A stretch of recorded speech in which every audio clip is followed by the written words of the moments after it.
본 방송에서 제공하는 투자 정보는 투자 판단에 대한 조언입니다. 방송에서 제공하는 주식의 가치, 가격 상승 및 가격 하락에 대해서는 방송사에서 보장하지 않습니다. 시청자 여러분 안녕하십니까. 오늘장 내일장 2부 출발하도록 하겠습니다. 2시 36분 지금 지나고 있고요. 장 마감까지 1시간도 남겨두지 않고 있습니다. 자, 많은 종목 이야기 오늘도 준비가 짧은 시간 동안에 돼 있는데요. 100원의 정보 이용료 추가는 샵 0082번을 통해서 여러분의 종목 상담도 활짝 열려 있으니까요. 지금 남겨주시면 두 분의 전문가분들이 도와주실 예정입니다. 또 매수포착 타이밍 기회가 왔다라고 지점에서 연락이 오면 어떤 종목인지 지점 연결해서 바로 들어보는 시간도 준비가 돼 있으니까요. 2부 함께 해주시길 바랍니다. 자, 코스피 코스닥 상황 알아볼 텐데요. 코스피 상황 먼저 짚어보도록 하죠. 자, 코스피는 2324포인트대입니다. 2320포인트는 저점 확인했고요. 오늘 다시금 조금씩 우상향하는 모습이지만 일단은 2321포인트 저점 대비해서 한 3포인트밖에 올라오지 못하고 있는 상황 확인하실 수가 있습니다. 자, 그렇다면 일중 흐름을 통해서 조금 더 살펴보도록 하죠. 보시다시피 2336포인트부터 2321포인트까지 빠졌고요. 조금 그래프가 올라오는 모습은 보이는데 지수로 보자면 3포인트 정도밖에 안 올라오고 있습니다. 이렇다 할 모멘텀 없이 악재에 눌려있는 상황입니다. 수급 주체 체크해 보도록 하죠. 외국인이 오늘 많이 팝니다. 1953억 원이나 팔고 있고요. 개인은 242억 원 소폭 매도합니다. 하지만 기관이 1853억 원 사는데 이 기관 가운데서는 금융투자 쪽에서 오늘 1400억 원 넘게 순매수 강하게 들어오고 있다. 지수 방어하고 있다. 이렇게 보시면 될 것 같습니다. 코스닥 시장으로 이제 넘어가 보도록 하죠. 코스닥 시장은 646.95포인트 전 시간대와 별반 다를 바 없이 여전히 0.6% 정도의 낙폭 기록하고 있습니다. 일중 흐름들 그래프를 통해서 체크해 보도록 하죠. 자, 이제 쭉 그래프가 꺾여 내려오는 모습 확인하실 수가 있습니다. 오늘 장중 고점은 656포인트고요. 저점은 646입니다. 위아래가 한 10포인트 정도 지금 벌어져 있는, 이격이 꽤 많이 벌어져 있는 코스닥 지수입니다. 수급 주체 좀 확인을 해볼 텐데요. 여전히 기관과 외국인 동반 매도합니다. 외국인의 매도 물량은 조금 더 늘어서 585억 원까지 늘어났고요. 하지만 개인이 1000억 원 이상을, 지금 1000억 원을 이상을 매수를 하면서 코스닥 시장에서 저점 매수에 들어갔다라고 오랜만에 빠질 때 개인이 좀 사는 모습들을 보실 수가 있습니다. 원달러 환율 살펴보도록 하죠. 원달러 환율은 1132원 60전에 현재 거래가 되고 있고요. 소폭 하락하는 모습, 보합권 수준에서 지금 거래가 되고 있다 정리가 됩니다. 인기 검색 종목 바로 살펴보도록 하겠습니다. LG전자, 탄두 관련주, 현대일렉트릭, 효성, 네이버까지 5종목입니다. LG전자부터 살펴보도록 하겠습니다. V30 이슈도 있긴 한데 오늘은 6기 발광 다이오드 OLED TV 시장 확대 수혜 기대감이 나오면서 상승을 하는데요. 4.84%나 장중에 상승을 합니다. 오늘 장중 고점은 87,000원대까지 올라가면서 LG전자 최근에 좋은 흐름 계속해서 가져가고 있는데 2013년도부터 OLED TV 시장을 선점한 LG전자가 이번에 수혜를 제대로 입을 것이다 라는 기대감으로 오늘 주가는 우상향하는 모습입니다. 다음 탄두 관련주 살펴보도록 하겠습니다. 문재인 대통령과 미국 도널드 트럼프 대통령이 미사일 지침의 탄두 중량 제한을 해체하기로 전격 합의했다라는 소식이 들려왔습니다. 기존에는 사거리 800km에 500kg으로 제한이 돼 있는데 탄두 중량이 해제키로 되면서 특히나 이 벙커를 더 깊숙이 뚫고 들어갈 수 있으려면 500kg의 탄두 중량은 해제가 돼야 된다라는 목소리가 컸는데 이번에 북핵 리스크, 북한 리스크가 지정 확정 리스크가 불거지면서 이것들이 해제가 되기 합의가 됐습니다. 탄두 관련주들 지금 급등하고 있고요. 비츠로테크 한일단조 3%에서 18% 상승 흐름 가져가고 있습니다. 다음 현대일렉트릭 살펴보도록 하겠습니다. 현대일렉트릭 오늘 8%대 큰 낙폭이 기록이 됩니다. 장중 저가는 25만 원대인데요.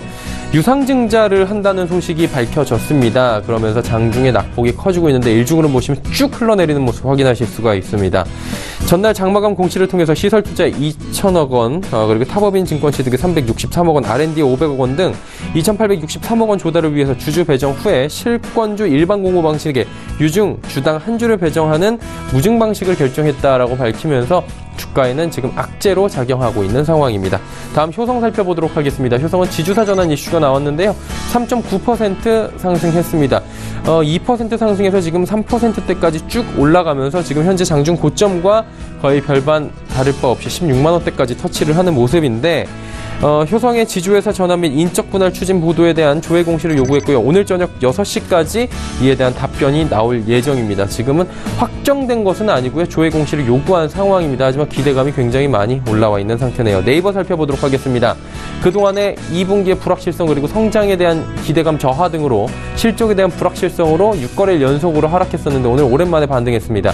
74만 1,000원 현재 가격이 오늘의 고점인데 2%대의 반등이 나오고 있긴 합니다. 하지만 네이버의 투자 매력도는 여전히 높게 보는 곳들이 많지 않은 상황입니다. 자, 6위부터 10위까지 살펴보도록 하겠습니다. 6위 웅진에너지, 오리엔탈전곡, KF-ES스펙, 행남생활건강, 대한해운 5종목입니다. 웅진에너지부터 살펴보도록 하겠습니다. 흑자 전망이 지금 점쳐지고 있습니다. 흑자 전환 전망이고요.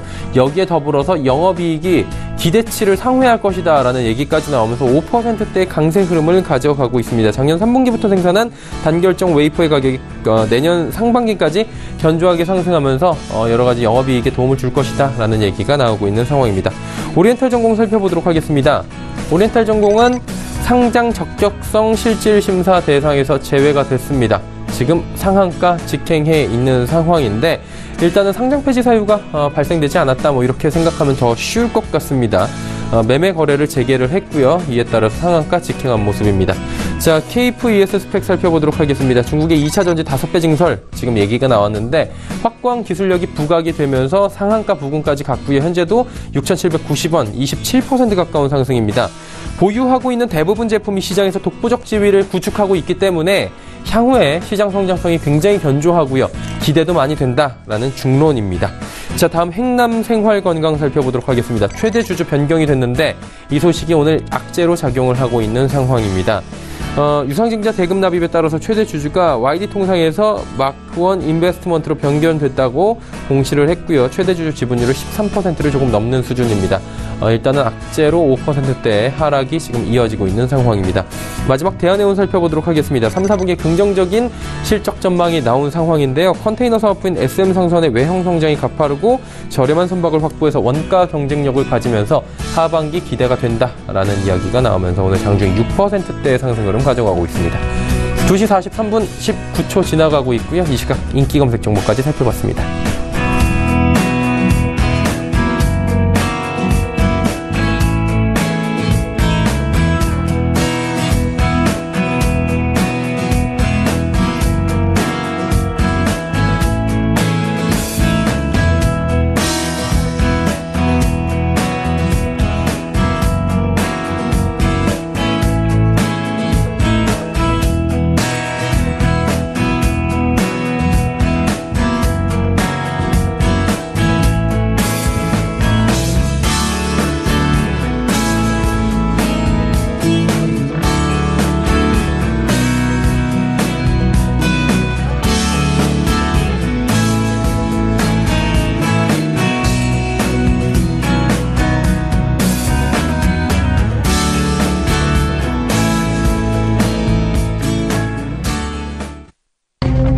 조특급 종목 공개 라이브 매매 타임.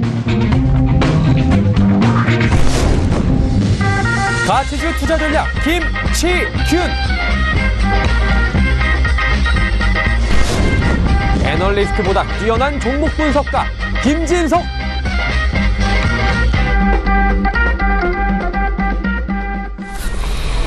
오늘 시간 일정 2부 본격적으로 출발하도록 하겠습니다. 많은 종목 짚어보는 라이브 매매 타임 시간이고요. 여러분의 종목 상담 지금도 열려 있습니다.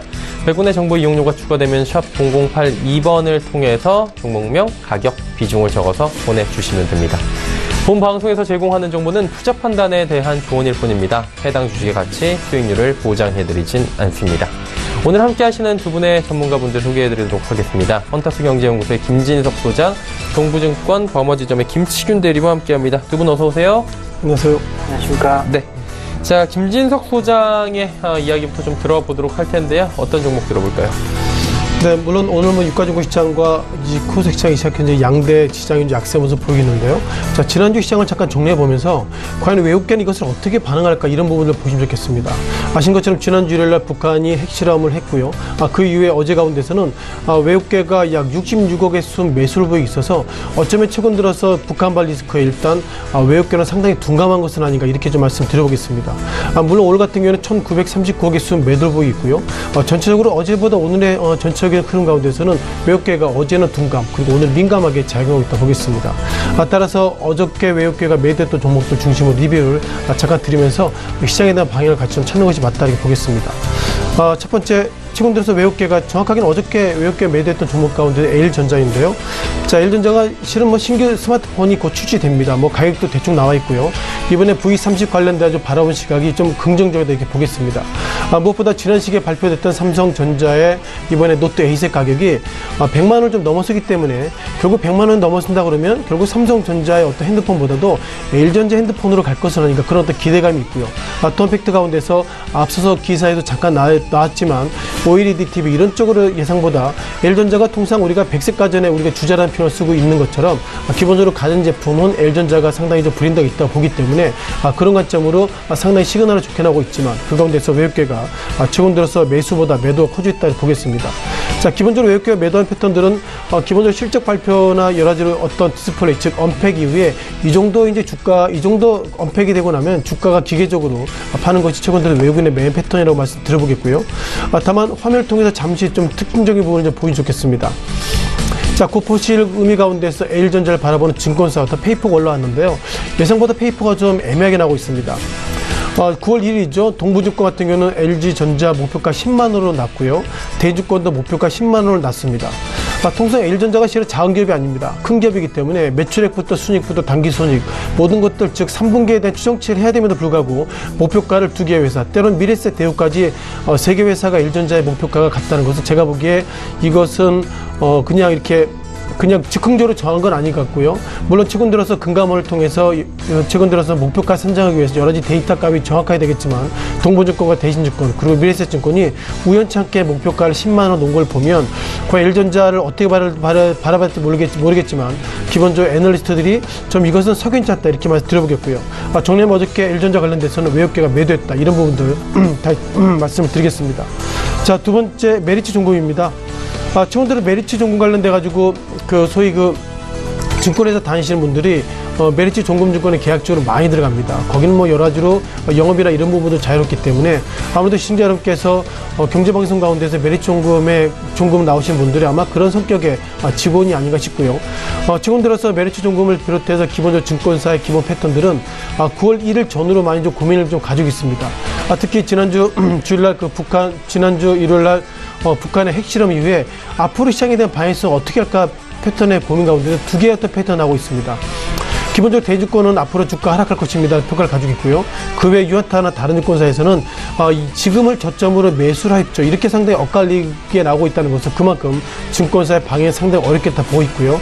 자, 외국계가 어저께 메리츠 종금을 팔았다는 것은 기본적으로 북한발 리스크가 커지기 때문에 우리는 이쯤에서 팔아야 되겠다는 판단인데 어제도 하락했지만 2차 견제도 0.13% 하락했다는 것은 외국계 판단이 좀 맞은 것은 아닌가 이렇게 말씀을 드려보도록 하겠습니다. 자, 세 번째 네이버입니다. 자, 최근 들어서 지난주 공정거래위원회에서 네이버 지난 3일이죠. 공정거래위원회에서 네이버에 대한 평가를 했습니다. 네이버가 자산 규모를 보면 5조에서 10조 그 준 재벌이기 때문에 이제는 앞으로 네이버 관련돼서 총수 일가 그리고 그 6천 일가 모든 데이터 그 가운데서 일가 몰아주기 이런 부분들 지금보다 엄격히 보겠다 평가를 가지고 있고요. 자, 그러다 보니까 외국계 입장에서 보면은 결국 이런 부분들이 상당히 고민이 많다 이렇게 보겠습니다. 또한 네이버 관련돼서 기본적인 팩트 가운데서 총수죠. 뭐 기본적으로 총수라고 그러지만 이해진 전 어떻게 보면 이사회 의장은 제가 네이버의 지분이 4위이기 때문에 저는 총수가 아닙니다. 이렇게 공정거래위원회 얘기했는데 공정거래위원회는 그럼에도 불구하고 이해진 전 이사회 의장을 총수로 놨습니다. 결국 공정거래위원회에서 바라본 입장은 그거죠. 아무래도 그 이해진 전 총수가 전 어떻게 보면 이사회 의장이 지분은 떨어지더라도 네이버를 실질적으로 움직일 수 있는 어떤 그런 키가 있기 때문에 네이버 관련돼서는 이해진 전 이사회 의장이 총수사 이렇게 결정해놨고요. 그러다 보니까 네이버의 움직임 지금보다는 그렇게 쉽게 나가지 않을 것을 같습니다. 다만 이해진 전 총재의 입장에서 보면 공정거래위원회와 좀 행정소송하겠다는데요. 제가 볼 때 공정거래위원회가 결국 경제검찰이기 때문에 경제검찰과 소송한다. 제가 보기에 그것은 상당히 부정적이다. 이렇게 말씀드려보겠고요. 그런 보조기 관점 속에서 외국계가 어저께 네이버를 좀 매도했다. 이렇게 말씀드려보겠습니다. 자, 네 번째 가장 고민이 있는 것은 한국항공우주입니다. 최근 들어서 증권사 관련돼서 한국항공우주는 부정적인 코멘트가 많이 있고요.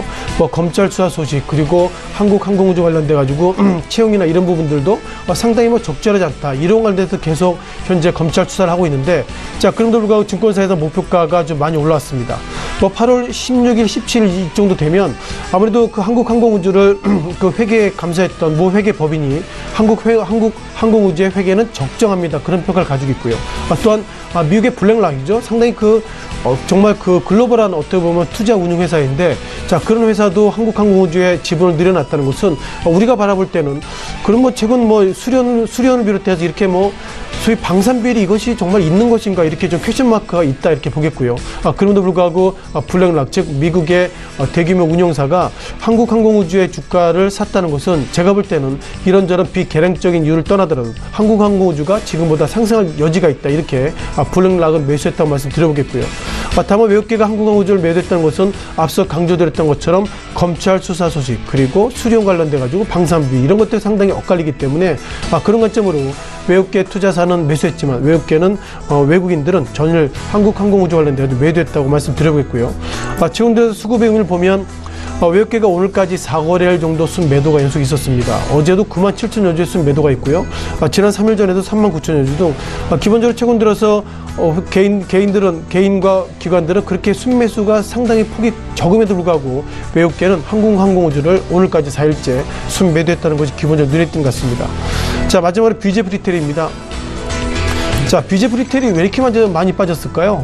어떤 데이터를 보면 지금 혼자 사는 인구들이 상당히 30%, 40% 이상 많이 있기 때문에 혼자 사는 인구들이 이마트나 이런 데도 가겠지만 BJF 리테일 등 소위 집 앞에 있는 편의점에서 모든 걸 사는데 자, 그럼에도 불구하고 최근 들어서 이 종목의 주가가 하락폭이 커졌습니다. 어떻게 보면 BJF 리테일 같은 경우에는 52주 신고가가 21만 원대, 시작 현재는 86,500원이기 때문에 단기간에 이렇게 3분의 2 정도 급락했다는 것은 어떠한 이유를 좀 들고 있음에도 불구하고 설명이 부족하고요.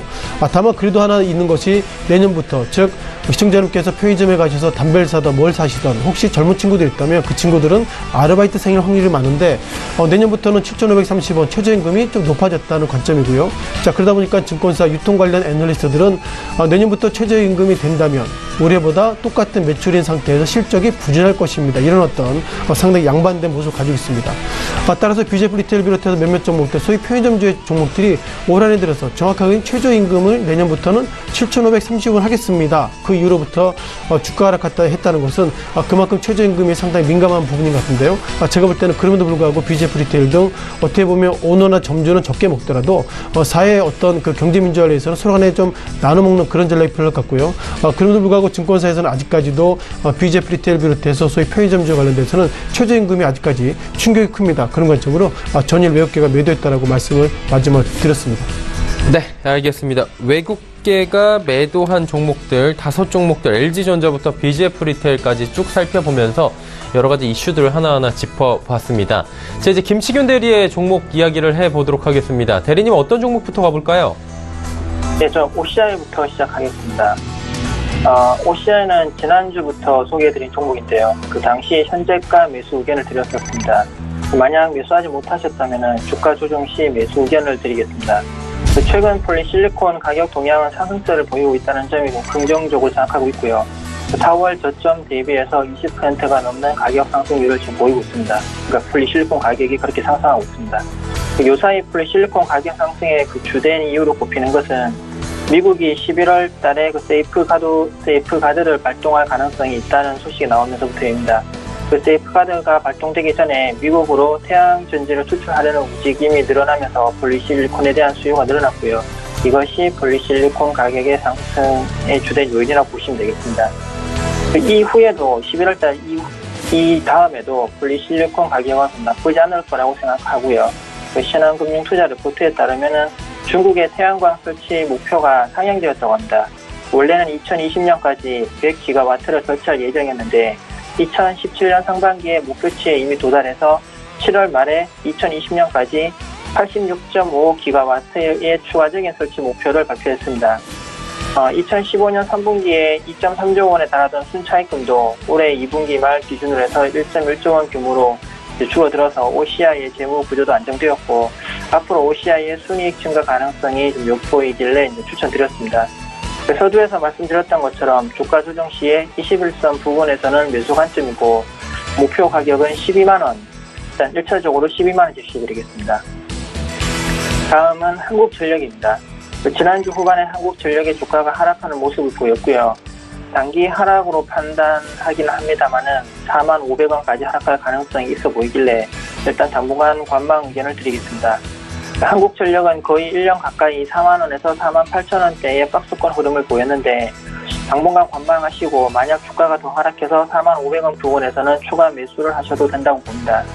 한국전력의 하반기 실적은 개선될 가능성이 크고요. 작년 배당금 기준으로 해서 배당 수익률도 4% 중후반대에 이르러서 연말이 다가올수록 배당주에 대한 관심도 커질 것이기에 만약 박스권 하단에서 주가가 조정받으면은 두려워하시지 말고 매수하셔도 된다고 생각하고 있습니다. 8월달 말에 원자력 안전위원회가 원자로 한울 5호기하고 월성 3호기의 재가동을 승인하였는데 이에 따라서 하반기 가동이 가능한 원자력 발전소가 2기 늘어나서 20기가 될 전망입니다. 원자력 가동은 잘 아시다시피 발전 단가가 더 저렴하고요. 이게 사실 가동률이 지금까지는 저조했는데 4분기부터는 원전 가동률이 약 80% 이상으로 회복될 것으로 보여서 실적이 하반기에는 개선될 것으로 전망하고 있습니다. 우선 당분간 관망하시고 4만 500원까지 주가 하락 시에는 추가 매수 관점이고 1차 목표 가격으로 5만 4천 원을 제시해 드리겠습니다. 다음은 아비코전자입니다. 지난주 아비코전자의 주가는 200의 리평선의 지지력을 테스트하는 모습을 보였고요. 어제까지는 견조하게 좀 지키고 있는 모습을 보였습니다. 반등이 나올지 지켜보자는 입장에서 우선 관망 의견을 드리겠습니다. 동사가 만드는 시그널 인덕터의 매출이 삼성전자의 갤럭시 노트 신제품 출시 효과를 좀 기대할 수 있을 뿐만 아니라 자동차 전장 부품용 수요가 생김에 따라서 매출처가 다양화되었고요. 그래서 매출 안정성이 높아지면서 구조적 매출 성장 가능성이 보인다는 점은 지금까지 계속 설명드렸던 부분입니다. 실적이 받쳐주는 회사이면서 현금성 자산하고 유동금융자산이 600억 정도를 보유한 저평가 매력까지 갖춘 기업이라 보시면 되겠습니다. 그래서 이제 주가는 반등하리라고 예상하고 있고요. 8,000원 아래 가격에서는 매수해도 되지 않나 생각은 합니다만은 우선은 반등 나오는 모습을 확인한 후에 매수하자는 입장에서 관망 의견을 드리겠습니다. 다음은 비아트론입니다. 지난주 비아트론의 주가는 반등하는 모습을 보였고요. 전일 북한 핵실험으로 인해서 지정학적 리스크가 부각되면서 국내 증시가 좀 출렁이었고 그에 따라서 비아트론의 주가도 어제 소폭 하락하였고요. 오늘도 좀 추가적으로 하락세를 이어가고 있습니다. 비아트론의 3분기 실적은 분기 실적 기준으로 사상 최대 실적을 보일 것으로 전망되고 있고요. 여기에 관해서는 지난주에 좀 설명을 드렸습니다. 현재 주가는 좀 지나치게 낮은 가격이지 않나 생각이 들고요. 향후에도 중화권의 수주 모멘텀 그리고 LG 디스플레이의 수주 모멘텀까지 생각한다면은 내년 실적도 좋아질 것으로 전망되는 가운데 현재 주가는 좀 싸다 이렇게 보시면 되겠습니다. 그래서 좀 더 적극적으로 매수하셔도 되지 않나 생각하고요. 21,500원 아래에서는 매수하셔도 된다고 보고 있고 1차 목표 가격으로 27,000원을 보시면 된다고 이렇게 말씀드리겠습니다. 다음은 삼성전자입니다. 지난주 삼성전자의 주가는 별 변동 없이 행보세를 보였고요. 주가 움직임이 워낙 좀 무거운 종목이라서 큰 변화는 없었습니다. 삼성전자가 가진 매력은 계속 설명드렸다시피 좀 저평가 매력이고요. 사실상 회사 내에 쌓여있는 좀 엄청난 현금성 자산이 이 회사의 매력 포인트인데 이 회사 시가총액이 2,800억 정도인데 내부에 쌓아둔 현금성 자산하고 유동금융 자산이 2,300억 규모입니다. 성장성이 그리 돋보이는 회사는 아니지만은 설비 투자도 그리 필요 없어서 버는 족족 현금으로 쌓이는 구조를 갖춘 그런 회사라 보시면 되겠고요. 장이 출렁일 때 이런 회사의 주가가 빠진다면은 오히려 기회라고 보시고 사두시면 될 것 같습니다. 그 1차 목표 가격은 17,000원 보시면 될 것 같습니다. 예, 여기까지입니다. 네, OCI부터 삼형전자까지 이야기 나눠봤고요. 삼형전자의 목표가까지 함께 들어봤습니다. 종목 상담 바로 들어왔는데 이어가 보도록 하겠습니다. 1194번님께서 슈니드 12,500원에 비중은 크지 않네요. 15%. 매수 시점까지 올라올 수 있을까요? 김진석 소장님께 좀 여쭤보셨는데 어떻습니까, 슈니드? 네, 아무래도 슈니드를 시청자께서 아무래도 실적을 보고 사신 것보다 최근 들어서 북한발 리스크 이런 지역적 리스크 속에서 받겠죠. 사였다 이렇게 말씀을 드려보겠는데요. 제가 볼 때 이제는 방산주를 비롯해 이런 종목들은 상당히 좀 둔감하게 움직이고 있다고 보겠습니다. 아시는 것처럼 실은 슈니드를 비롯해서 방산주가 많이 있죠. 뭐 하나테크인도 있고요. 또한 LIG 넥슨 같은 경우에는 실은 방산 산업 가운데서 13% 정도 지분이 어떻게 보면 MS가 있는데 방산주 관련돼서 LIG 넥슨이 어제도 약 3%대 하락을 좀 보이고 있고요. 그리고 앞서 말씀드린 것처럼 하나테크 이 종목도 어저께 1.6% 하락을 보였기 때문에 자, 기본적으로 시장의 판단 가운데 이제는 방산주가 시장에 상당히 좀 둔감해진 것은 아닌가 이렇게 말씀을 드리도록 하겠습니다. 자, 그러면 앞으로 어떻게 봐야 될까요? 제가 볼 때 이제 방산주는 이제 시장에 상당히 좀 둔감해졌다 이렇게 보겠습니다. 아신 것처럼 그 한국의 문재인 대통령 그리고 트럼프 대통령과 서로 전화 내용 중에 이런 게 얘기 있었죠. 한국의 미사일이 이제 800km로 이제 정해졌고 그 안에 있는 탄두를 500kg에서 이제 1톤으로 좀 늘렸다고 상당히 좋아하는데요. 지난주 일요일날 그 북한의 어떤 핵실험의 그 TNT 사이즈가 약 5만 킬로톤이랍니다. 결국 어떻게 보면 5만 배가 정도 차이가 나는데 우리가 결국 이렇게 방산주 관련돼서 이렇게 몇몇 종목 가운데서 상당히 주가는 급락했지만 그건데 방산주가 똑같이 급락했다는 것은 제가 볼 때 이제는 방산주에 대해서는 우리가 시장에 대한 판단하기 어렵다 이렇게 보겠고요. 자, 맞물려서 그 미국 증시 가운데서 몇몇 종목들 잠깐 좀 보셔야 될 것 같습니다. 자, 지금 곧 보시는 이 의미가 결국 보잉입니다. 보잉이 우리가 방산주로 포함되고 있었죠. 다만 노동절 휴장이기 때문에 지난 금요일 날 이후에 이틀 이후에 북한이 핵실험했기 때문에 아직까지 그것은 반영되고 있지 않은 모습이 보잉의 주가의 모습에서도 둔감하게 나오고 있고요. 또 한 종목 가운데 로키드 마틴입니다. 항상 로키드 마틴 관련돼서 한국이 소위 커넥션 관련돼서 상당히 고민이 있는데요. 지난주 금요일 날 로키드 마틴의 주가가 약 3.2% 하락했습니다. 이날이 어떤 날이죠? 북한의 핵실험 전이었기 때문에 이미 미국인들은 이제 그 트럼프 대통령이 뭐 분노와 뭐 상당히 무서운 얘기가 했기 때문에 북한이 이제 핵실험하지 않을 거야. 그리고 핵실험이나 핵미사일 발사하지 않을 거야. 그런 어떤 안도감 속에서 방산주가 하락했는데요. 오늘 노동절 끝나고 나서 오늘 저녁부터 미국 장이 열리기 때문에 어쩌면 이제는 한국 증시의 방산주의 방향보다 미국 증시의 방산주가 상승을 하면 그 이후에 한국의 방산주를 다시 한번 보시는 것이 좀 더 유효한 전략이라고 말씀을 드리겠습니다. 네, 알겠습니다. 슈니드에 대해서 그리고 방산주에 대해서 좀 길게 이야기를 해주셨고요. 8291번님께서는 오텍 종목 1,700원에 비중 20%인데 직접적으로 여쭤보셨습니다. 왜 자꾸 떨어집니까? 라고. 사실 이런 경우는 굉장히 많죠. 계속 가져가도 될지 궁금해 하시는데 김치균 대리님 왜 자꾸 떨어지는 겁니까?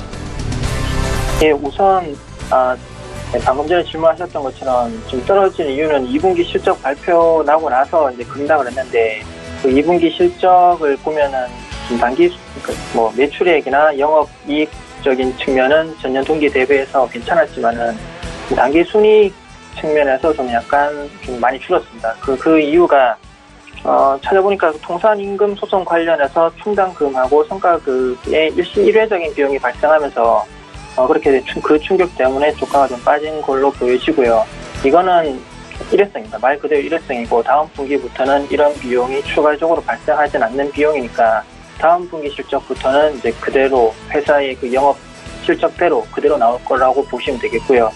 그 회사는 뭐 매출이 7천억대고 영업이익이 거의 약 300억대 나오는 회사가 시가총액으로 봤을 때 뭐 1,300억 정도에 좀 거래되고 있는데 그리고 또 ROE도 계속 개선되고 있고요.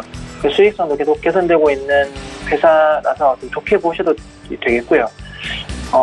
여기서 근데 일단 기술적 분석상으로는 좀 장대 양봉이 나오면서 거래가 실린 장대 양봉이 나오면서 추세적으로 좀 하락 추세가 당분간 좀 진행될 가능성이 있지만은 기업의 펀더멘털이 워낙 튼튼하니까 좀 기다리다 보시면은 사셨던 가격만큼은 바로 회복하지 않을까 그렇게 생각하고 있습니다. 네, 알겠습니다. 네. 이야기 들어봤고요. 이제 다음 바로 이야기 또 들어가 보도록 하겠습니다. 종목 이야기 가볼 텐데 김진석 소장님은 또 이번에 어떤 테마로 5종목을 주실 겁니까? 네, 어저께 의외로 외국계가 현대차를 좀 매수했고요. 예. 최근 들어 현대차 관련돼서 긍정적 얘기는 좀 별로 없는 것 같습니다. 자, 다만 외국계가 어저께 왜 현대차를 매수했을까 그런 좀 고민을 좀 많이 가지고 있는데요. 자, 무엇보다 현대차 어제도 2%의 하락을 좀 보이고 있고요. 지난 그 일주일 기준으로 정확하게는 9월 2일 기준으로 보더라도 3거래 가운데서 이 거래일이 하락했고요.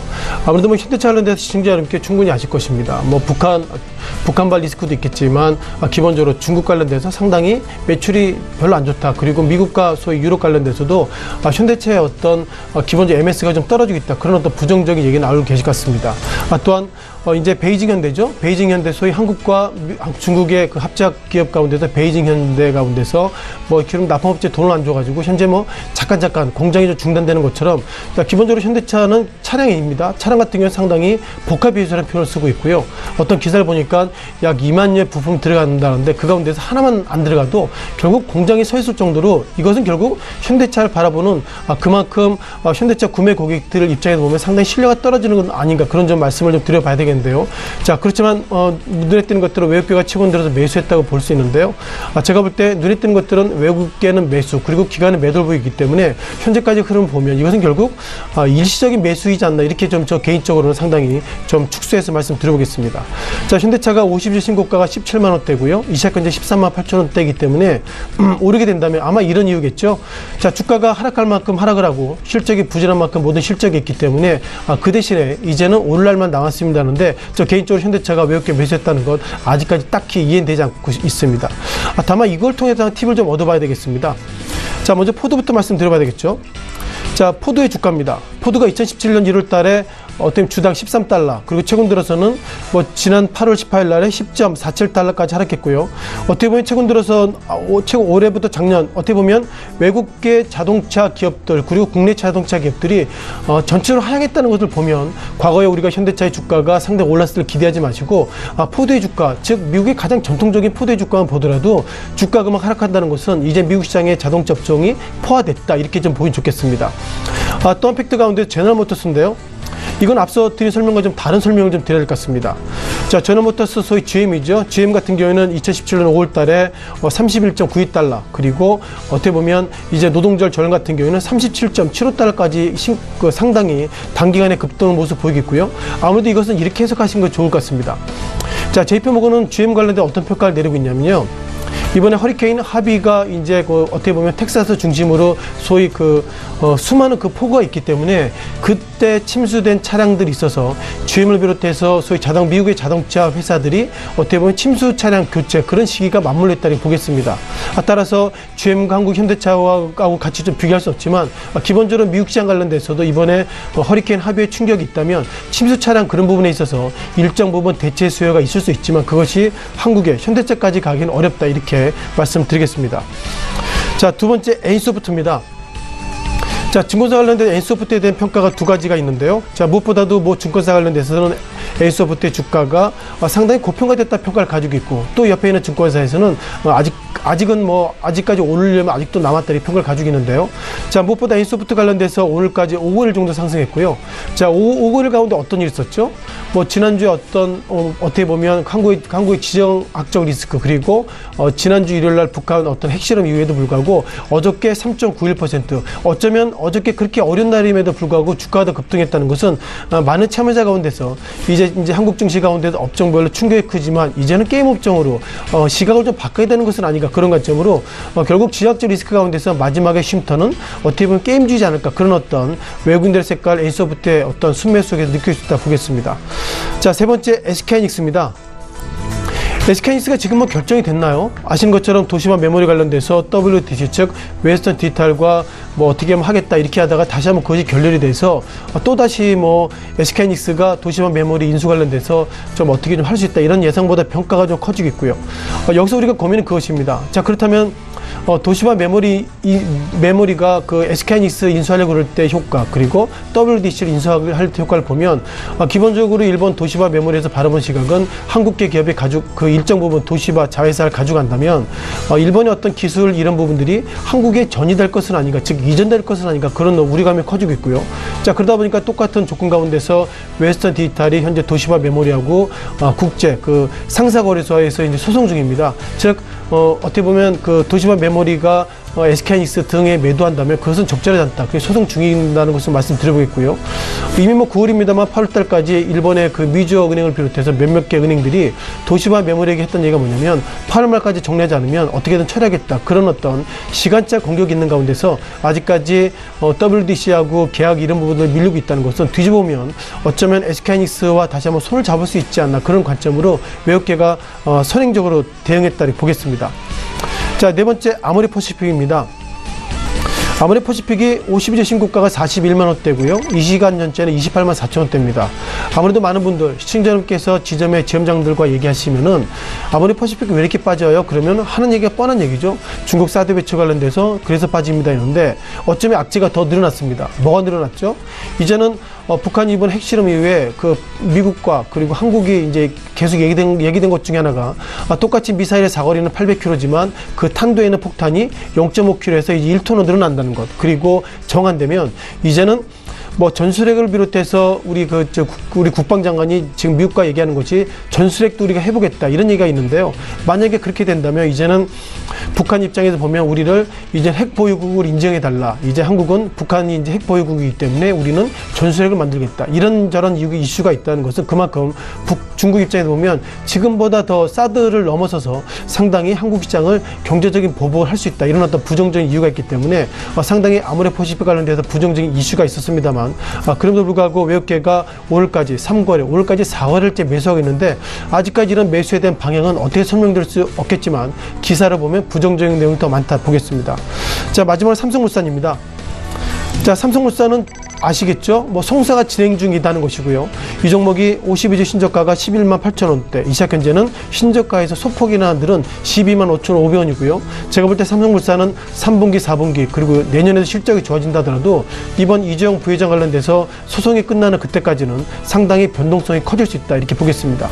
다만 외국계가 매수했다는 것은 최근 들어서 정확하게는 6월 9일 날 14만 9천 원대, 이 시각 현재는 12만 5천 원대이기 때문에 기계적인 관점으로 보면 또 포트폴리오에서 담아야 되겠는데 그런 관점으로 삼성물산을 포트폴리오 차원에서 담지 않았나 이렇게 한번 추론을 해봤습니다.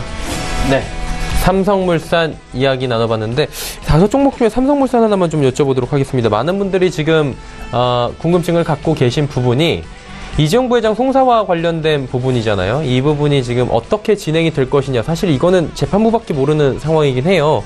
그런데 지금 이대로 가면은 상황이 녹록치는 않은 것인데, 그렇다면 기업의 펀더멘털 자체가 굉장히 많이 훼손이 돼서 현재 가격이 거의 뭐 연저점 수준인데 이 밑으로 더 빠져 내려갈 확률도 있는 것인가. 그러니까 한마디로 기업 가치를 다 무시해버리고 부회장 오너 리스크 하나만으로 이렇게 더 빠져내려갈 확률도 있는 것인가. 이 부분에 대해서는 시장은 또 많은 참가자분들이 주목하고 있는 것 같은데 어떻게 보십니까, 이 부분은?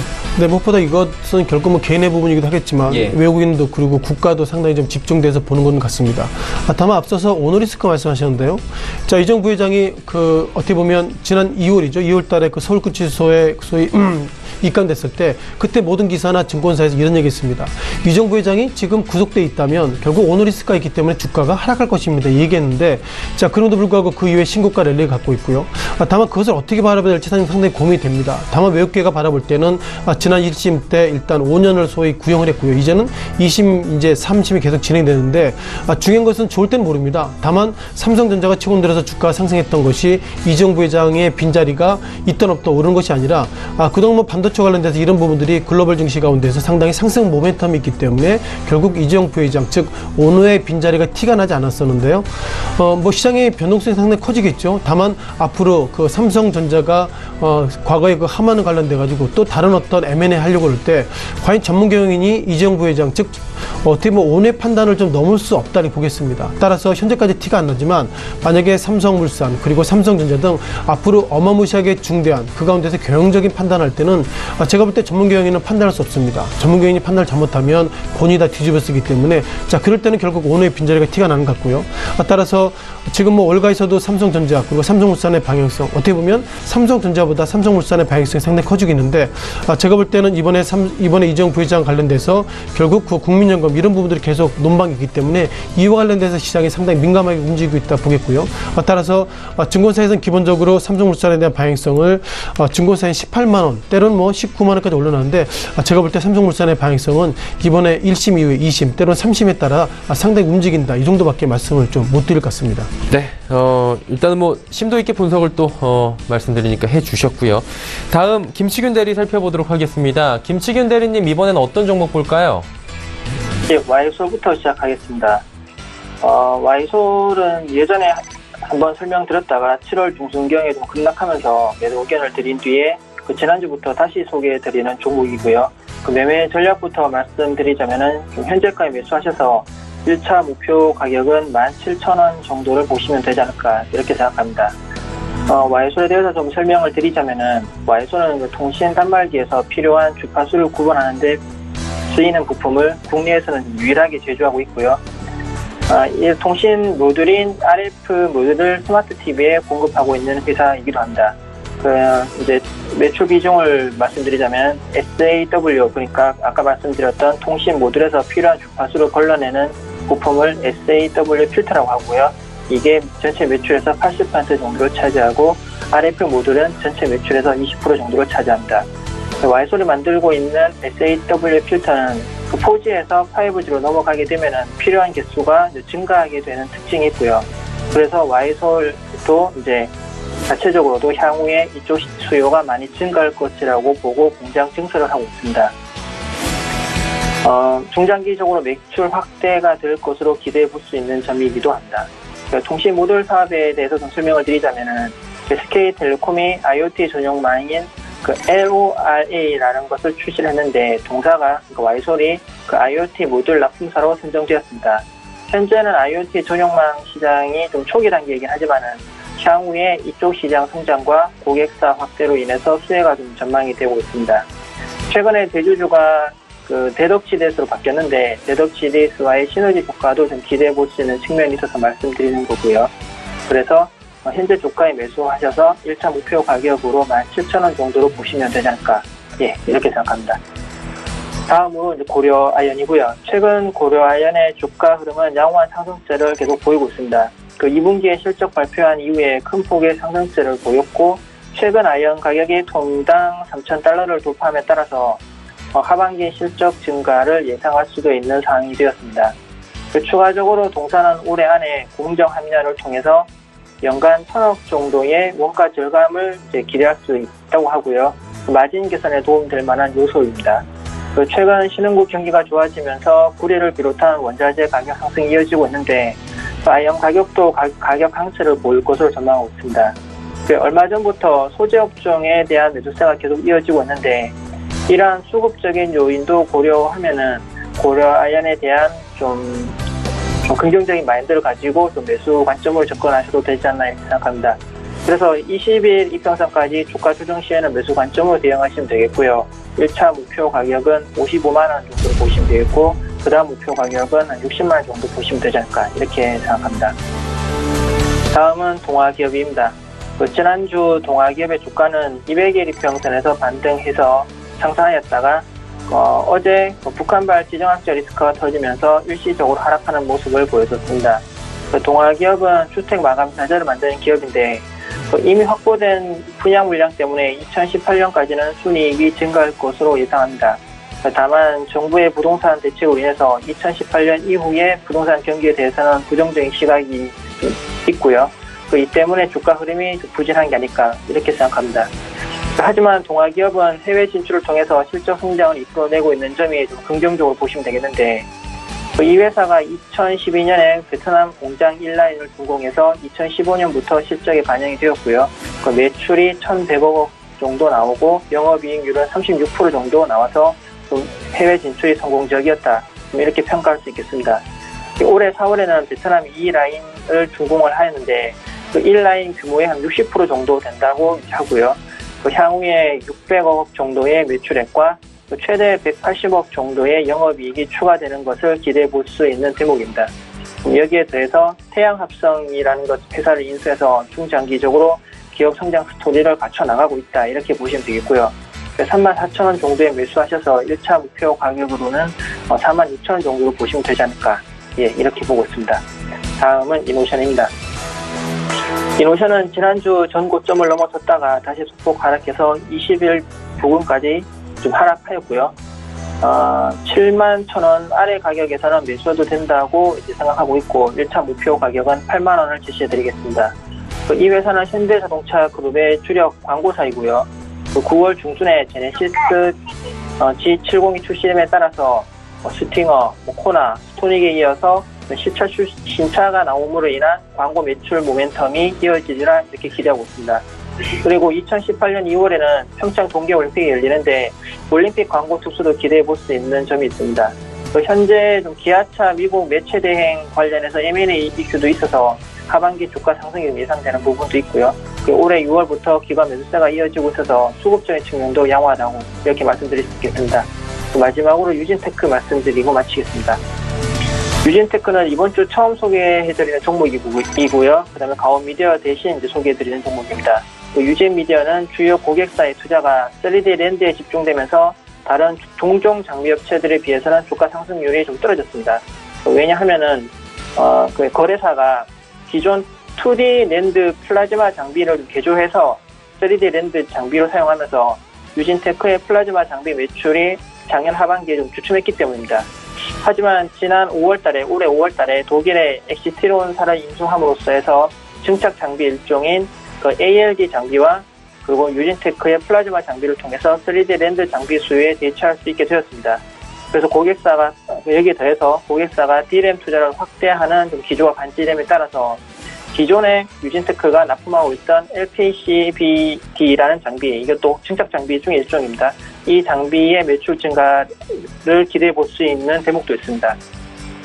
유진테크가 인수한 엑시트론 같은 경우에는 국내 장비 업체들이 진입하지 못하는 메탈 공정의 ALD 제품을 만들 수 있다는 그런 기술력을 가지고 있는 회사라고 알려져 있고요. 유진테크는 현재 주요 고객사의 96단 3D 랜드향 ALD 장비를 개발하고 있고 기술 평가 완료가 임박했다고 합니다. 요즘에 최근에 계속 지속적으로 반도체 쪽에서 미세 공정을 계속 추구하고 있는데 엑시트론사의 ALD 장비 관련해서 이러한 좀 기술적인 시너지 효과도 기대해 볼 수 있는 상황이라서 향후 매출 증가를 좀 긍정적으로 보고 있습니다. 현재가에 매수하셔서 1차 목표 가격은 22,000원 정도로 보고 있습니다. 이상입니다. 네, 유진테크까지 5종목 이야기를 해주셨고요. 종목 상담 바로 이어가 보도록 하겠습니다. 9571번님께서 OCI 94,800원의 비중이 높습니다. 40% 전략 궁금하다고 하셨는데 김치균 대리님 오늘 안 그래도 OCI 첫 번째 종목으로 말씀해 주신 기억이 있거든요. 어떻게 가져갈까요? 예. OCI 94,800원에 사셨으면 뭐 좋은 가격에 사셨다고 생각이 들고요. OCI가 화학 사업 부분과 그다음 플래시실콘 사업 부분을 다 영위하고 있는데 화학 사업 부분은 뭐 최근에 다른 화학 업체와 마찬가지로 실적이 좀 괜찮게 나오고 있고요. 그다음에 태양광 사업 부분이 상당히 최근까지 계속 문제를 일으켰는데 폴리실리콘 가격이 올해 들면서 좀 하반 경직성을 보이면서 좀 상승 전환하려는 움직임을 나타내고 있습니다. 아까도 말씀드렸다시피 최근에 폴리실리콘 가격이 강세를 보이는 이유는 미국에서 11월 달에 세이프 가드로 발동할 수 있다는 것 때문에 그 전에 태양광 모듈 업체들이 그 전에 모듈을 미국 쪽으로 수출하려는 움직임이 있고요. 그러다 보니까 폴리실리콘 수요가 증대되면서 폴리실리콘 가격이 좀 견조하게 상승세를 이어가는 모습을 보이고 있습니다. 근데 이런 폴리실리콘 가격은 그러면 11월 달 이후에 다시 걷겠느냐? 이렇게 보기 힘든 게 아까 말씀드렸던 것처럼 중국 쪽에서 계속 이제 그 태양광 수요가 좀 증가할 것으로 예상되고 있습니다. 중국이 태양광 설비에서 글로벌 이제 1위 쪽 지역이라 보시면 되는데 중국이 원래 계획했던 게 2020년까지 100기가와트를 설치하겠다. 근데 이거를 2017년 상반기에 벌써 다 달성해버려서 추가적으로 이제 설치하려는 계획을 이렇게 세워놨고요. 그러다 보니까 내년에도 이제 폴리실리콘 가격은 상승세가 이어지거나 아니면은 지금의 가격에서 더 빠지진 않지 않을까 이렇게 생각하고 있습니다. 그렇게 되면은 OCI의 폴리실리콘 사업 부분은 좀 수익성이 개선된다고 보시면 되겠고요. 그래서 이제 좀 더 긍정적으로 보시고 가지고 가시면 된다고 봅니다. 저는 개인적으로 OCI 가격은 향후에 좀 12만 원 정도까지 상승하지 않을까 보고 있고요. 그래서 목표 가격은 12만 원 그래서 목표 가격은 12만 원 말씀드렸습니다. 이상입니다. 네, 긍정적으로 12만 원대까지 홀딩해도 괜찮겠다라고 코멘트 남겨주셨고요. 다음 종목 한 종목만 더 가보도록 하겠습니다. 0348번님께서 기아차 38,400원에 10% 반등 시점 궁금하다 하셨는데 사실 최근에 자동차 업계가 굉장히 힘들죠, 김진석 소장님. 그렇죠. 네, 시청자님께서 38,400원에 사셨는데요. 제가 볼 때 기아차는 시청자님께서 아신 것처럼 통상임금 이런 이슈가 있기 때문에 이것에 있어서 감히 제가 즉답을 드리기 어렵다 보겠습니다. 다만 증권사에서 이렇게 바라보고 있는데요. 자, 대신증권과 메리츠증권에서 어떤 코멘트를 나오고 있냐면요. 자, 목표가가 4만 원, 그렇더라도 4만 1,000원입니다. 이렇게 나와 있는데 옆에 의견 가운데서 트레이딩 바이 그리고 마켓 퍼폼이라는 표현을 쓰고 있습니다. 즉 트레이딩 바이나 마켓 퍼폼의 의미가 뭐냐면 시장의 주가가 흐르는 대로 같이 따라갈 것 같습니다. 이렇게 뒤집어 말씀드리면 잘 모르겠습니다. 그런 어떤 약간 완곡한 표현이 트레이딩 바이라기 때문에 저도 그렇게 말씀드리는 것이 맞다 보겠고요. 다만 최근 들어서 통상임 관련돼서 기아차가 가장 중심에 서 있는 것 같습니다. 자, 기본적으로 어쩌면 시청자 여러분께서 자녀분들이 기아차 다니시면 전화하시겠죠. 그래서 야, 이번에 통상임금 되면 너 얼마나 더 받냐 이런 얘기 하실 거고 통상임금과 관련 없는 다른 데 다니시는 자녀분한테 전화하실 때 이렇게 하실 겁니다. 야, 너희 회사는 통상임금 관련돼 소송해라. 이렇게 하는 것이 아마 부모님 마음일 것이고 다만 주식 투자자 입장에 오너나 주주 입장에서 보면 어떻게 보면 통상임금 이런 것이 이슈가 된다면 그만큼 기아차의 부정적이다 이렇게 양비론의 모습을 달리고 있습니다. 자, 통상임금 이렇게 해석하시면 되겠죠. 지금까지 우리가 정기상여금 1년에 몇 %이면 그것이 결국 임금에 산입된다는 것이고 이제는 정기적으로 나오는 중식대 이런 것들이 포함돼서 통상임금 포함되는데 자, 통상임금이 평상시에 티가 안 날 수 있습니다. 다만 퇴직할 때 그리고 시간에 근무할 때 시간의 수당의 분모가 결국 통상임금이라는 걸 보면 지금 기아차를 비롯해서 몇몇 자동차 회사들이 토요일날 특근 안 한다는 것만 보더라도 기본적으로 이번에 통상임금 예상보다 크게 나오고 있다 보겠습니다. 기아차 관련돼서 1심은 통과됐지만 2심 앞으로도 계속 3심 관련돼서 기본 팩트는 저거죠. 신의 성실의 원칙, 즉 신의 칙이라고 그러는데요. 통상임금 관련돼서 이게 산입될 수 있다, 산입될 수 없다. 그 근거는 그 회사가 과연 지난 분기 때 이익이 나지 않는다면 그거 관련 관건이 있는데요. 자, 기아차는 지난 2분기 때 당기 순이익이 좀 발생했습니다. 아마 그런 부분이 결국 통상임금 관련돼서 어떻게 보면 법원에서 기아차 일부 승소에 손을 들어준 결과가 되고 있는데요. 앞으로 2심과 3심 갔을 때 기아차가 지금보다 실적이 떨어지고 영업이익이 한 영업 손실을 간다면 2심과 3심도 바뀔 수 있다 보겠습니다. 따라서 기아차 부분도 아니고요. 기본적으로 자동차 업종 그리고 현재 통상임금 관련된 소송이 예상보다 크게 걸려 있는데 자, 이런 부분들이 어떻게 될지는 상당히 고민인 것 같고요. 정리하면 기아차 관련된 통상임금 이런 부분들이 한국의 또 다른 어떻게 보면 노동시장의 또 다른 팩트이기 때문에 아직까지 시장에 대한 답을 줄 수 없겠지만 증권사에서는 부정적으로 본다 이렇게 말씀드리겠습니다. 네, 알겠습니다. 기아차에 대한 이야기까지 들어봤습니다. 자, 시간이 벌써 이렇게 됐습니다. 김치균 대리는 좀 먼저 보내드리도록 하겠습니다. 오늘 말씀 감사합니다. 네, 감사합니다. 네, 공무증권 범어지점의 김치균 대리와 이야기 나눠봤고요. 지금 장마감까지 한 2분 20초 정도 남아있는데요. 저희도 코스피 예상체결지수부터 체크해보도록 하죠. 자, 코스피 예상체결지수 지금 2326.34포인트입니다. 그래도 많이 올라갔네요. 2321포인트 저점이었는데 저점 대비해서 한 5포인트 정도 약보합권 마감이 예상이 되는 상황인데 자, 그렇다면 일중 흐름들 좀 체크해보도록 하겠습니다. 일중 흐름 보시면 2336포인트부터 2321포인트까지 빠졌다가 장 후반에 그래도 살짝 올라오는 모습 그래프를 통해서 확인하실 수가 있습니다. 하지만 이렇다 할 반등은 정도는 아니고요. 자, 수급 주체 한번 확인해 볼까요? 수급 주체 보시면 여전히 외국인이 파는데 외국인의 매도 물량이 꽤 큽니다. 2,355억 원까지 매도 물량 늘려나가고 있고요. 기관이 대신 2,500억 원 정도 사주고 있습니다. 금융투자가 1,800억 원, 투신이 78억 원, 연기금이 193억 원 각각 순매수하고 있는 상황입니다.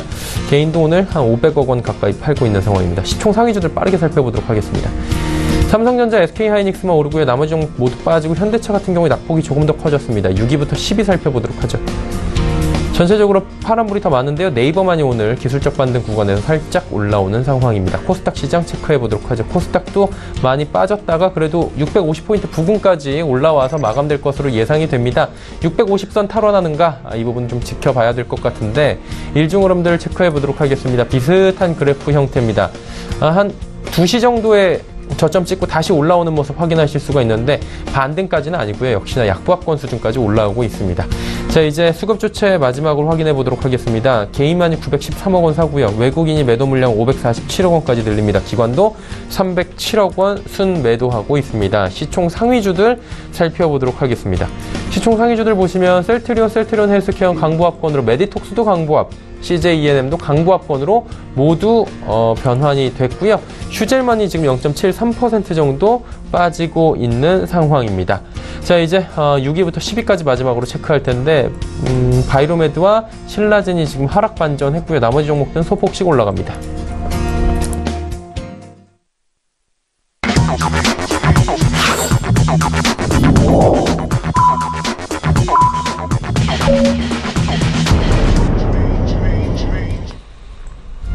자, 화요일장 모두 마감이 됐습니다. 지수 정리되는 동안에 오늘장 시황 그리고 전체적인 시장 점검해 보도록 하겠습니다. 김진석 소장님, 오늘장 어떻게 보셨습니까?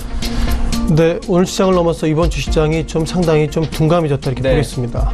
자, 어제는 1.1%의 유가종시장 하락을 좀 보이고 있고요. 오늘까지 4거래일 정도 하락했는데 지난 작년 9월 9일에 어떤 북한의 5차 핵실험 그리고 며칠 전에는 6차 핵실험 예상보다 어마무시하게 큰 게 있음에도 불구하고 지난 4거래일 정도 하락했지만은 지난 4거래일 전에는 2363선, 시작 현재는 2426선이기 때문에 10포인트 전으로 좀 움직였다는 것은 제가 볼 때 선방했다고 말씀드리고 있습니다. 다만 구체적인 어떤 세부적인 섹터를 좀 보시면 좋겠는데요. 좀 다른 얘기를 좀 드려야 될 것 같습니다. 앞서 말씀드릴 때는 좀 선방했다는 표현을 쓸 수 있는데, 자, 그 가운데서 삼성전자 그리고 SK하이닉스가 주가총액 1위부터 5위 가운데서 이 두 종목만이 상승했다는 것은 앞으로 북한발 리스크가 있을 때마다 삼성전자 그리고 SK하이닉스는 꼭 사야 된다 이렇게 말씀드려보겠고요. 전체적으로 시장에 대한 리스크가 커질 때 이 IT 업종 두 종목들이 그나마 주가가 하락을 좀 저지시킨 효과가 있어서 어떻게 보면 오늘 주가가 예상보다 많이 하락해야 되는데 삼성전자가 오늘도 1.5% 상당히 급등을 좀 보이고 있어서 그만큼 주가에 대한 충격이 시각적으로 볼 때는 상당히 좀 완화됐다 이렇게 말씀을 드리겠습니다.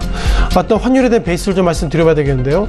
자, 시작 현재 원달러 환율이 1131원으로 마감됐습니다. 즉 한국돈의 가치가 강세됐기 때문에 어떻게 보면 한국돈의 가치가 북한발 리스크 이외에 한국돈의 가치가 약세가 되고 달러가 강세가 되는데 오늘 거꾸로 됐습니다. 즉 한국돈의 가치가 강세됐다는 것은 북한발 리스크가 이제는 좀 끝난 것은 아닌가 이렇게 환율적인 부분들을 보여주겠고요 따라서 앞서 강조드렸던 것처럼 한국 시장이 예상보다 선방했는데, 자, 노동시장 때문에 오늘 저녁에 이제 미국 증시가 열리는데요. 자, 미국 증시가 지난주 금요일날 이후에 3일간 쉬었는데요. 지난 며칠간의 북한발 리스크를 미국 증시에서 어떻게 담아낼지 몰라도 미국 증시가 만약에 그걸 부정적으로 담아낸다면 내일 또 후폭풍은 한국 시장에 또 영향을 미칠 수 있다 이렇게 보겠고요. 따라서 오늘의 한국 시장은 삼성전자 그리고 SK하이닉스 통해서 선방했지만 오늘 저녁에 시작될 뉴욕 증시가 어떻게 반응할지 그것이 내일 시장의 기본적인 키워드라고 정리해봤습니다. 네, 알겠습니다. 장에 대해서 좀 자세히 짚어주셨는데요. 마감 시황 지금 정리가 됐습니다. 확인해 보도록 하겠습니다. 코스피 같은 경우에는 2326.59포인트 0.13% 소폭 하락으로 그래도 선방하면서 마감을 했고요. 자, 후반에 많이 올라왔네요. 코스닥 보도록 하겠습니다. 코스닥도 오늘 낙폭이 꽤 있었는데 낙폭 많이 줄였습니다. 0.33% 빠지면서 648.74포인트에 지금 마감이 된 상황입니다. 원달러 환율은 1130원대 1131원 10전에 거래가 마감이 되면서 어제 급등 뒤에 오늘은 소폭 하락하면서 원화가 소폭 강세를 보이면서 마감이 됐습니다. 자, 여기까지 화요일장 마감하도록 하죠.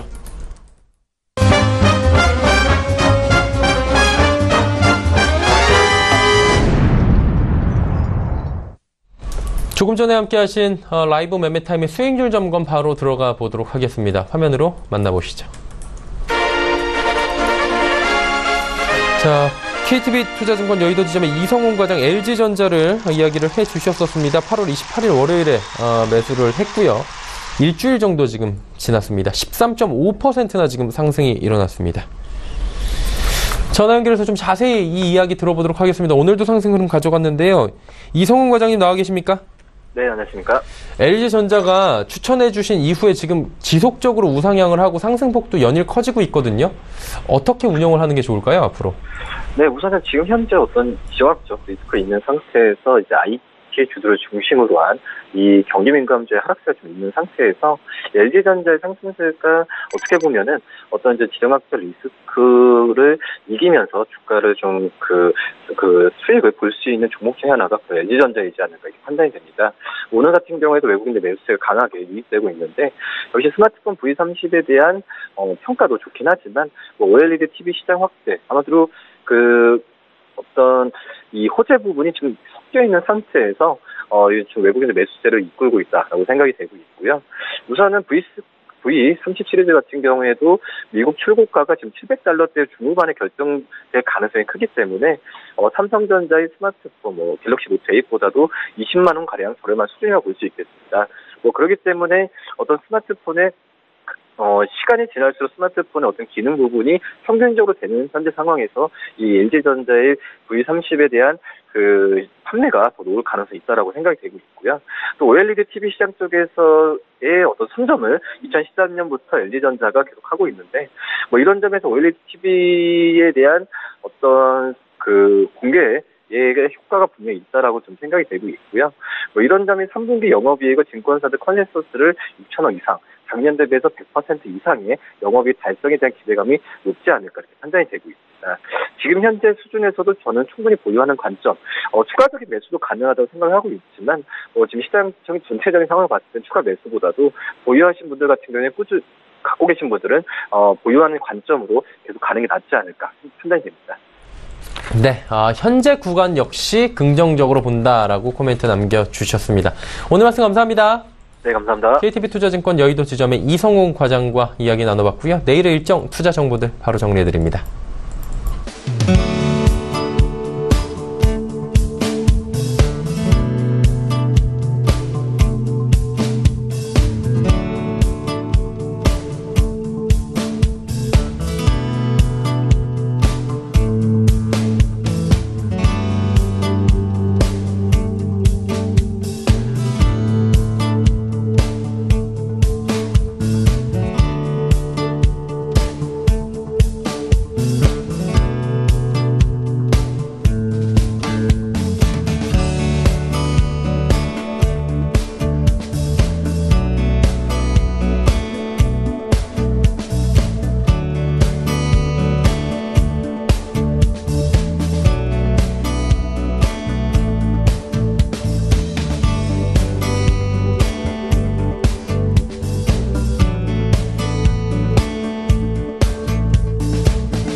자, 오늘 장 모두 마감이 됐습니다. 벌써 3시 40분, 41분 지나고 있고요. 내일 수요일장에 대해서 이야기를 해볼 텐데 이번 주 월요일도 굉장히 눌렸고요. 오늘 시장도 혹시나 했는데 역시나다 이런 반응들이 굉장히 많은 것 같습니다.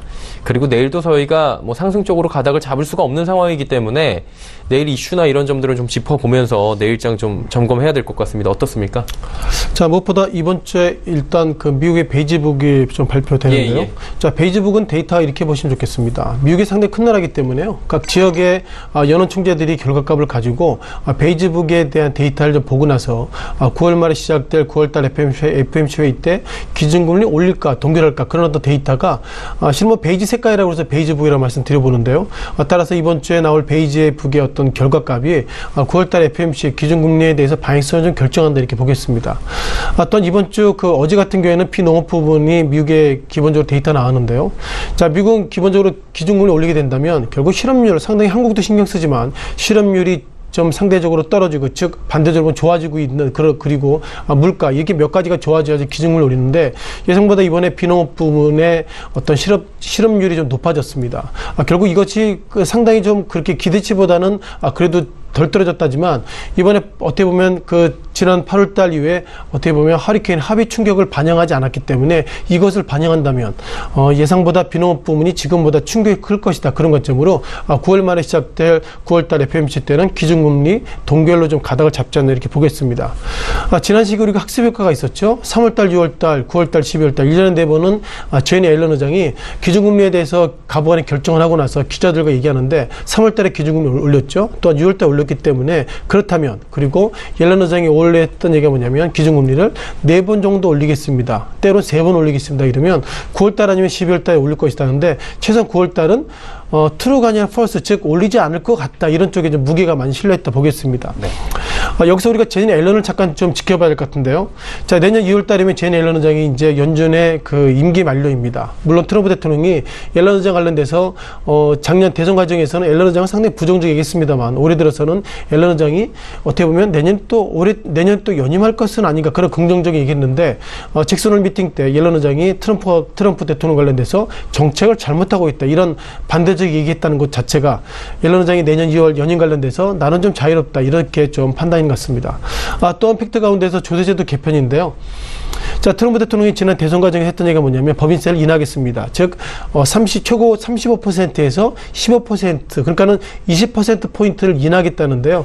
과연 그것이 될지 모르겠지만 올 한 해 작년부터 올 한 해 트럼프 대통령이 공약 과정이 하나씩 맞는 것보다 더 틀린 것이 맞기 때문에 어떻게든 간에 기준금리는 일단 9월 달에는 동결적으로 무게가 실려 있는 것이 9월 달에 기본 틀거라고 좀 말씀드려보겠습니다. 또한 트럼프 대통령이 어떻게 보면 세컨더리 보이콧이라는 표현을 쓰고 있는데요. 예. 어제 네이버 포털 검색할 때 보면 1위가 세컨더리 보이콧이라는 말이 나오는데 그 주된 내용을 이렇게 보면 좋겠습니다. 미국 입장에서 북한과 거래하고 있는 국가, 기업과는 이제 수출 이런 것에 페널티를 주겠다는데 어떻게 보면은 세컨더리 보이콧, 한국말로 보면 제3자, 제3국 제재 이렇게 보면 좋겠습니다. 다만 여기서 우리가 좀 바라봐야 될 것은요. 자, 미국이 기본적으로 수입 국가입니다. 또한 미국이 중국에 어떻게 보면 중국을 수출보다 수입이 3배 정도 많이 하고 있는 상태에서 과연 미국이 중국을 상대로 보이콧 어떻게 보면 세컨더리 보이콧 할 수 있을까요? 그거 하게 된다면 미국 스스로가 더 어려워지기 때문에 제가 볼 때 그런 부분들은 하지 않을 것 같다. 그런 관점 말씀드려보겠습니다. 여기서 좀 더 연이어서 보면 한국의 수출 국가가 1위가 결국 중국인데요. 만약 가정적인 전제 조건이 이번에 유엔 안보리에서 그럼에도 불구하고 중국 관련돼서 세컨더리 보이콧하게 된다면 그만큼 중국이 미국으로 수출을 못합니다. 뒤져보면 한국이 그만큼 수출을 못하기 때문에 예상보다 세컨더리 보이콧에 있어서 어떤 분들은 그것이 북한 입장에서 하는 것이 맞다는 평가를 가지고 있는데 그 뒷면에 한국도 있기 때문에 물론 최근 들어서는 아모레퍼시픽 몇몇 종목들이 주가가 소폭이나마 상승하고 있는데 그런 부분들이 어떻게 보면 중국발 사드 배치와 관련 없이 상당히 충격이 커질 수 있기 때문에 저 개인적으로는 세컨더리 보이콧 이런 부분들은 좀 더 생각해 봐야 될 것이다 보겠습니다. 자, 마지막으로 유럽 중앙은행으로 잠깐 넘어가 봐야 되겠는데요. 지난 시기 잭슨 홀 미팅 때 이런 코멘트가 있었습니다. 잭슨 홀 미팅 때 우리가 했던 얘기가 뭐냐면 제니 앨런 의장의 입을 보자. 그리고 드라기 총재 입을 보자 얘기하는데 자, 드라기 총재가 최근 들어서 지난 잭슨 미팅 때 유로화 관련돼서 전혀 코멘트를 얘기하지 않았는데요. 잠깐 유로화 화면을 보시면서 같이 좀 말씀을 좀 드려보는 것이 맞을 것 같습니다. 자, 지금 곧 보실 지금 차트가 그 달러 대비 유로화 환율인데요. 자, 이것을 보시면 좋겠습니다. 통상 유로화가 1일 때 달러가 2일까지 될 것은 아닌가, 그렇게 유로화가 예상보다 강세를 보이겠는데, 최근 들어서는 지난 1월달 같은 경우에는 그 1유로당 1.03달러에서 최근 들어서는 1유로당 1.20달러까지 올라갔습니다. 이것은 어떤 의미냐면요, 어떻게 보면은 유로화는 가만히 있는데 달러가 약세가 됐기 때문에 뒤집어 보면 유로화가 그만 강세가 됐다는 것입니다. 강세가 얼마나 됐냐? 얼마 되냐면 약 18% 정도 유로화가 강세가 됐고요. 유로화가 강세가 됐다는 것은 유로화가 유로존에서 미국을 수출할 때 그만큼 손해가 많다는 것입니다. 즉 얼떨결에 좀 손해를 보고 있는 거죠. 그럼 여기서 우리가 그 독일 닥스 지수 보시면, 독일 닥스 지수는 지난 6월달부터 주가 하락했습니다. 이 하락할 때 어떤 얘기가 나왔냐면요, 유로가 강세되기 때문에 즉 독일 비롯해서 유로존에 있는 국가가 미국의 수출이 그만큼 덜 될 것이다, 그런 부분들이 반영됐다. 즉 유로가 강세됐기 때문에 독일 닥스 지수가 하락했다고 얘기를 하고 있고요. 또한 프랑스 카크 지수도 약간 좀 빠릅니다. 5월달부터죠. 다만 5월달부터 프랑스 카크 지수는 기본적으로 하락했던 것이 유로화에 대한 어떤 충격보다도 프랑스 그 마크롱 대통령이죠. 마크롱 대통령이 5월달 취임 이후에 잘할 줄 알았더니 지지율도 떨어지고, 또한 최근 들어서는 노동개혁 등 수많은 정책을 하고 있는데, 역시 대통령은 40세 이상, 50세 이상 좀 노련한 사람이 대통령을 해야 되는 것은 아닌가 하는 패턴들을 프랑스의 마크롱 대통령의 모습을 보면서 하게 되는 것 같습니다. 올해 39세죠. 물론 39세의 나이 대통령을 못한다는 법은 없겠지만 아직까지 39세가 프랑스 관계 관련돼서 좀 갈등이 있기 때문에 전체적으로 독일 닥 지수 그리고 프랑스 지수가 약세 보였다는 것 자체가 보면 기본적으로 유로화가 강세가 상당히 충격인 것 같고요. 따라서 이번에 그 드라기 총재가 유로화가 강세가 되는 것이 상당히 우려가 된다, 이런 코멘트가 있어서 시장에 구두 개입하지 않은 이상 예상보다 유로화는 지금보다 강세됐다는 것은 유로화가 그리고 유로존의 주가가 지금보다 하락할 여지가 많다는 것 확인 좀 드려야 될 것 같습니다. 네, 알겠습니다. 내일 이슈들이 굉장히 많은데 하나하나 짚어볼 것들을 상세히 설명을 해 주셨습니다. 헌터스 경제연구소의 김진석 소장과 함께 이야기 나눠봤습니다. 긴 시간 감사합니다. 고맙습니다. 본 방송에서 제공해드린 정보는 투자 판단에 대한 조언일 뿐입니다. 해당 주식의 가치, 수익률을 보장해드리지 않는다는 점 다시 한번 말씀드리면서 방송 정리하도록 하겠습니다. 오늘 저희가 준비한 소식은 여기까지입니다. 내일 오후 2시에 더욱 알찬 소식을 들고 찾아뵙도록 하겠습니다. 함께해 주신 여러분 고맙습니다.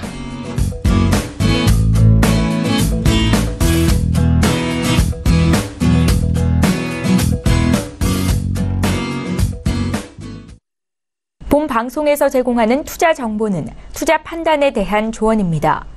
방송에서 제공하는 주식의 가치, 가격 상승 및 가격 하락에 대해서는 방송사에서 보장하지 않습니다.